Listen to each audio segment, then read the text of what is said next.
Se a comunicação não se estabelece de forma alguma, fale exclusivamente por atitudes. Elas são universais e mais eficientes.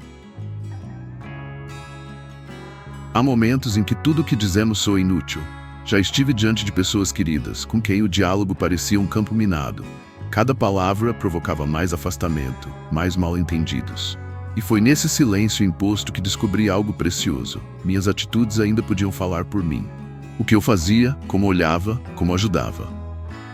Tudo isso se tornou linguagem viva, compreensível até mesmo onde as palavras já não alcançavam. A linguagem do exemplo, nossa palavra-chave de foco, é o idioma da coerência. É por meio dela que transmitimos quem somos de verdade, independentemente do que dizemos. Quando você trata alguém com respeito, mesmo sem ser correspondido, está dizendo algo. Quando age com amor sem exigir retribuição, está construindo pontes invisíveis, mas poderosas. Jesus compreendia isso profundamente. Seu silêncio diante das acusações no julgamento, seu gesto ao lavar os pés dos discípulos, sua disposição para tocar os intocáveis. Cada atitude falava mais alto que 1000 sermões. Ele nos ensinou que o amor se encarna antes de ser anunciado, e que o testemunho silencioso é muitas vezes a forma mais pura de evangelização. Carl Jung, por sua vez, nos lembra que somos observados não apenas pelos olhos dos outros, mas também por seus inconscientes. Ele dizia que o inconsciente reconhece a verdade antes da mente racional. Isso significa que quando nossas atitudes são incoerentes com nossas palavras, o outro pode não saber explicar, mas algo dentro dele não confia. Por isso, a linguagem do exemplo não pode ser forçada. Ela exige autenticidade. Os antigos filósofos também sabiam disso. Epicteto nos aconselhava: não expliques tua filosofia, encarnai-a. Isso é ser exemplo. Isso é viver de modo que sua própria existência se torne um espelho para os outros. E quando isso acontece, mesmo os corações mais fechados passam a escutar, mesmo que ainda resistam às palavras. A verdade é que a linguagem do exemplo transcende idioma, religião, cultura ou convicções. É um ato universal de comunicação. Quando não se pode falar, pode-se sempre amar. E o amor, quando sincero, encontra caminho. Nem sempre o silêncio surge por escolha. Muitas vezes ele é consequência de feridas antigas, orgulho ferido, mágoas acumuladas, ou mesmo de uma resistência inconsciente à vulnerabilidade. Já vivi o desconforto de querer conversar com alguém, mas encontrar apenas muros, olhares frios, respostas monossilábicas, uma porta emocional fechada. E confesso, é doloroso, porque nos sentimos impotentes diante de quem amamos, mas que já não quer escutar. Essas barreiras invisíveis surgem de muitos lugares. Às vezes, uma palavra mal colocada cria uma rachadura que vai se ampliando com o tempo. Outras vezes, é a repetição de promessas não cumpridas ou atitudes que contradizem os discursos. A confiança, uma vez rompida, não se reconstrói com simples pedidos de desculpas. É preciso tempo, paciência e, principalmente, exemplo. A linguagem do exemplo entra aqui como um recurso de reconexão. Quando as palavras são recusadas, ela é como uma ponte silenciosa que vai se estendendo até o outro lado, oferecendo ao menos a possibilidade de reencontro. É assim que podemos voltar a vistos, ainda que não sejamos ouvidos. Carl Jung nos alerta sobre os mecanismos de defesa do ego, como a projeção. Às vezes a pessoa vê em nós aquilo que ela mesma não aceita em si. E nesse jogo inconsciente, nos torna inimigos sem perceber. Falar nessas horas é inútil, pois o que ouvem já está filtrado por essa projeção. Mas quando oferecemos gestos que contradizem esse inimigo imaginado, algo começa a ruir dentro deles, e uma abertura pode surgir. A Bíblia nos dá diversos exemplos disso. Um dos mais poderosos está em 1 Pedro 3, 1, 2, quando Pedro aconselha que, mesmo sem palavras, o comportamento puro e respeitoso pode tocar o coração do outro. Isso não vale apenas para casamentos, mas para qualquer relação onde o diálogo tenha se perdido. Nem sempre será possível restaurar o vínculo. Isso depende também do outro. Mas viver de forma íntegra, coerente, respeitosa, é sempre possível. E mesmo que aquele coração permaneça fechado, Deus continua observando. Nossa fidelidade a Ele não depende da reação do outro, mas do que escolhemos ser. Existe uma força espiritual silenciosa em cada gesto que fazemos com amor. Quando nossas atitudes expressam fé, compaixão e justiça, sem a necessidade de palavras, algo se move no invisível. Já experimentei isso de forma marcante. Momentos em que apenas estando presente, com serenidade e firmeza, consegui transmitir mais do que conseguiria com um discurso elaborado. Nessas horas, entendi o que significa evangelizar com a vida. A linguagem do exemplo, nossa palavra-chave de foco, tem um impacto profundo porque toca dimensões da alma que as palavras não alcançam. É o tipo de testemunho que convence não por força de argumento, mas por coerência. Jesus não apenas falou sobre perdão, ele encarnou o perdão.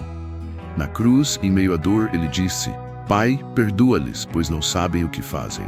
Aquele gesto de intercessão diante de tamanha injustiça permanece até hoje como uma das declarações mais poderosas do amor divino. Esse é o coração do poder espiritual do exemplo. Ele não apenas comunica, ele transforma. Aquele que vive o evangelho com integridade, mesmo em silêncio, altera o ambiente, planta sementes, quebra resistências. É impossível estar perto de alguém que vive com autenticidade espiritual, sem ser de algum modo desafiado ou tocado.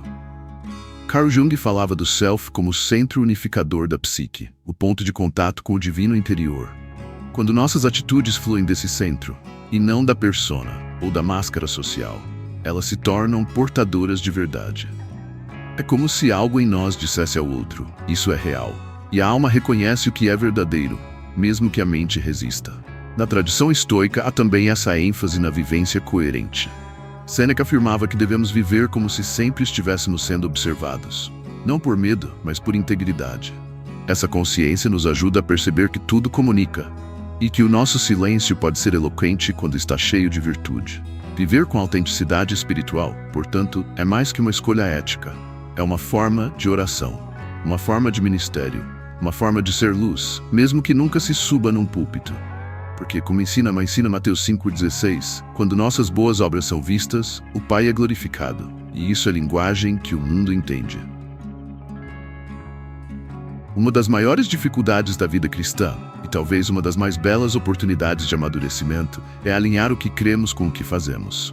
Já me vi mais de uma vez dizendo coisas belas sobre fé, perdão e amor, mas tropeçando justamente nessas áreas no cotidiano. Não por hipocrisia consciente, mas por fraqueza, por distração, por estar ainda a caminho. E foi aí que entendi. A linguagem do exemplo começa na coerência entre fé e ação. É fácil falar sobre valores espirituais. O difícil é incorporá-los no trânsito, na fila do banco, na convivência familiar. Mas é justamente nesses lugares comuns que nossa fé se revela verdadeira ou apenas teórica. Como disse Tiago em sua carta, a fé sem obras é morta. A coerência não é sobre perfeição, mas sobre esforço sincero. É escolher repetidamente viver o que se prega, mesmo quando ninguém está assistindo. A linguagem do exemplo não exige holofotes. Ela floresce no silêncio dos bastidores, nos pequenos gestos que ninguém aplaude. Quando ajudamos alguém sem divulgar, quando perdoamos sem alardear, quando mantemos a integridade mesmo sob tentação, estamos falando alto mesmo em silêncio. E quem tem olhos espirituais percebe. Carl Jung nos adverte sobre o perigo de viver sob o domínio da persona, a máscara social que usamos para sermos aceitos. Quando essa máscara domina nossa vida, dizemos o que esperam de nós, mas vivemos o oposto em segredo. Isso gera uma cisão interna que nos esvazia. A verdadeira transformação, segundo Jung, acontece quando integramos nossa sombra, quando deixamos de representar e passamos a viver. E é aqui que o cristianismo encontra uma força única. Ele não nos exige uma imagem perfeita. Ele nos convida a sermos verdadeiros. Deus não se impressiona com palavras rebuscadas, mas com corações quebrantados, que se levantam para viver com mais amor a cada dia. Ser coerente é, portanto, um ato de adoração. Os filósofos estoicos, como Epicteto, diziam que a liberdade está em viver de acordo com a razão e a virtude, independentemente das circunstâncias externas. No cristianismo, essa liberdade se amplia. Viver pela fé em coerência é viver de acordo com a verdade eterna que habita em nós. E quando conseguimos alinhar fé e ação, não apenas falamos, nós nos tornamos a própria mensagem. Há algo misterioso na forma como somos percebidos pelos outros. Nem sempre se trata do que dizemos. Muitas vezes é algo mais sutil, quase invisível. Carl Jung foi um dos primeiros a nos alertar para isso. O inconsciente capta verdades que o consciente ainda não consegue nomear. Em outras palavras, as pessoas percebem quem somos por aquilo que fazemos, não por aquilo que dizemos. Vivemos cercados de relações que operam nesse nível invisível. Quando alguém está em paz consigo mesmo, quando vive com coerência, sentimos confiança, mesmo sem grandes explicações. E ao contrário, quando alguém diz coisas belas, mas age com falsidade, algo em nós se retrai. Esse algo é a resposta inconsciente à falta de integridade entre palavras e ações. É por isso que a linguagem do exemplo, nossa palavra-chave de foco, tem um impacto tão profundo. Ela não se dirige apenas à mente racional, mas à alma. Quando vivemos com autenticidade, emitimos sinais que vão além do que podemos controlar. E o outro, mesmo que ainda não esteja pronto para reconhecer, já está sendo tocado por essa coerência silenciosa. Jung também fala da sombra, aquilo que escondemos de nós mesmos, mas que se expressa em nossos comportamentos. Muitas vezes tentamos parecer bons, corretos, espirituais, mas a sombra vaza. Um tom de voz, um olhar impaciente, uma atitude egoísta, tudo comunica. E o inconsciente do outro percebe. Não se trata de perfeição, mas de integridade.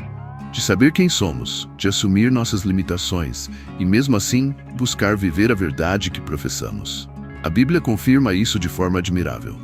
Em 2 Coríntios 3:2-3, Paulo diz: Vós sois a nossa carta, escrita em nossos corações, conhecida e lida por todos os homens. Ou seja, somos lidos pelo que somos, não pelo que falamos. Nossas atitudes escrevem cartas que as pessoas leem com os olhos da alma. É possível que alguém nunca ouça um sermão, nunca leia a Bíblia, nunca aceite uma conversa espiritual. Mas essa pessoa estará observando sua vida e será impactada por ela. Seu comportamento será uma mensagem em silêncio, capaz de alcançar lugares onde palavras não chegam.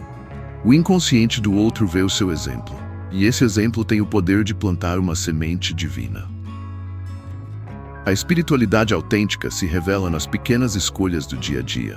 Não é nas grandes declarações públicas que nossa fé se prova, mas nos detalhes. Como tratamos o atendente do mercado, como lidamos com o erro alheio, como reagimos diante de uma injustiça. É aí que a linguagem do exemplo se manifesta de forma mais clara, não em palavras, mas em ética viva. Já me vi em situações corriqueiras, como devolver um troco recebido a mais ou me recusar a dar um jeitinho para furar uma fila. E o que me surpreende é a reação das pessoas nesses momentos, um misto de espanto e respeito. Por quê? Porque atitudes assim se tornaram raras, e justamente por isso têm o poder de marcar. Elas não apenas revelam caráter, mas ensinam silenciosamente. A ética, no olhar cristão, não é uma imposição moralista, é um reflexo do amor de Deus operando em nós. Quando escolhemos a verdade em vez da conveniência, a paciência em vez da raiva, a generosidade em vez do egoísmo, estamos deixando que o Espírito Santo nos molde. E esse testemunho transforma ambientes. Quantas vezes, sem saber, você pode ter sido instrumento de Deus apenas por manter a integridade? Sêneca dizia que o homem sábio deve viver de tal forma que sua vida seja uma norma para os outros. E Epicteto complementava: não ensine apenas com palavras, mas com exemplo. Isso se alinha perfeitamente ao ensinamento de Jesus em Mateus 5,14. Somos a luz do mundo, e luz por sua natureza não faz barulho, apenas ilumina. Na psicologia de Jung, essa integridade cotidiana representa um estado avançado de individuação, o processo de tornar-se quem realmente somos. Viver eticamente, mesmo quando ninguém está olhando, é sinal de uma personalidade unificada, madura. E o impacto disso é profundo, porque transmite segurança, confiança e paz. A linguagem do exemplo no cotidiano é poderosa porque ela é real. Não precisa de palco, de likes, de reconhecimento. Ela apenas é. E justamente por isso, transforma. Cada pequeno gesto ético é como uma fagulha que acende a consciência do outro, mesmo que ele não diga nada. E quando a consciência desperta, Deus começa a agir. Quando pensamos em silêncio, muitas vezes associamos a omissão, a fraqueza, ao medo de enfrentar. Mas há um tipo de silêncio que é profundamente ativo, cheio de intenção, fé e firmeza. É o silêncio de quem escolhe não revidar, não acusar, não insistir onde não há escuta. Um silêncio que não desiste do outro, mas que muda de estratégia, deixa de falar para passar a amar com atitudes. Esse é o silêncio que redime. A linguagem do exemplo, nossa palavra-chave de foco, encontra sua expressão mais pura nesse tipo de silêncio. Não é apatia, é presença. Não é passividade, é sabedoria. Quando o diálogo se tornou um campo de batalha, quando as palavras ferem mais do que curam, o testemunho silencioso se torna um gesto de misericórdia. Foi assim com Jesus diante de Pilatos. Ele, que era a palavra viva, escolheu o silêncio. Não porque não tinha o que dizer, mas porque já havia dito tudo com sua vida. Seu silêncio não foi fraqueza, foi força concentrada. Um silêncio que ecoa até hoje. Nas relações humanas, especialmente nas mais difíceis, familiares, conjugais, entre amigos que se distanciaram, o silêncio ativo pode ser o único caminho para que a paz retorne. Um olhar de compaixão, uma ajuda inesperada, um favor feito sem cobrança, tudo isso fala mais do que discursos inflamados. E muitas vezes quebra resistências que antes pareciam intransponíveis. Carl Jung reconhecia que a cura das relações começa internamente, com o reconhecimento da sombra, com a aceitação de que o outro também está em processo. Ao escolhermos silenciar com propósito, abrimos espaço para que a transformação aconteça, primeiro em nós, depois talvez no outro. No Evangelho, encontramos esse princípio de forma sublime. Em Romanos 12, 20 e 21, Paulo diz: "Se o teu inimigo tiver fome, dá-lhe de comer. Se tiver sede, dá-lhe de beber. Não te deixes vencer pelo mal, mas vence o mal com o bem." Isso é redenção relacional, quando optamos pelo bem mesmo diante do desprezo e deixamos que nossas ações falem por nós. Esse silêncio não é vazio, ele está carregado de esperança. É um terreno fértil para que o Espírito Santo trabalhe. E quando o amor é persistente, silencioso e fiel, milagres acontecem. Porque o amor verdadeiro nunca depende de palavras, ele se revela no exemplo. Nem sempre conseguimos ser ouvidos. Em certos momentos, a vida nos coloca diante de corações endurecidos, de diálogos interrompidos, de relações partidas. E mesmo assim, somos chamados a amar. É nesse cenário, onde a linguagem tradicional falha, que surge uma oportunidade divina: falar com a vida. A linguagem do exemplo não é uma alternativa menor ao discurso. Ela é muitas vezes a forma mais autêntica de comunicar o Evangelho. Quando nossas atitudes são coerentes, quando nossos gestos expressam o amor que professamos, algo se move no invisível. Deus age ali, nas entrelinhas da ação silenciosa, nas escolhas éticas escondidas, nos perdões concedidos sem plateia. Viver assim exige coragem. Exige renunciar à necessidade de ser entendido, de ter a última palavra, de mostrar que está certo. Mas esse é o caminho de Cristo.